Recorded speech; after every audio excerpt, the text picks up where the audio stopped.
شناورهای تندروی رزمی هستند.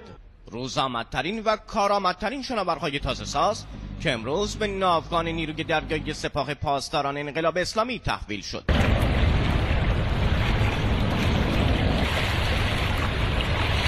امروز انبوهی از شناورهای کلاس عاشورا، ذوالفقار و شناورهای طراحی شده برای امداد و نجات و گشت دریایی ساخت کشورمان در بندر عباس برای مأموریت‌های محوله آماده شدند. شناوری با سرعت حدود 60 نات در دریا و موشک انداز و راکت انداز و انواع مختلفی از سلاحایی که بر روی این شناور است در حال تحویلدهی در سالهای قبل بوده و الان هم نماد خاصی از این تحویلدهی درست شده. این در حالی است که سرعت شناورهای رزمی در نیروهای دریایی دیگر کشورهای دنیا زیر 35 نات است. مجموعه از شناورهای موشک انداز، نفربر و تهاجمی که در اختیار نیروی دریایی قرار گرفته که بر توان قبلیشون می‌افزاید. جمهوری اسلامی ایران تنها کشور سازنده شناورهای تندروی رزمی با قابلیت سرعت و قدرت مانور بالاست. نیروی دریایی سپاه پاسداران انقلاب اسلامی ایران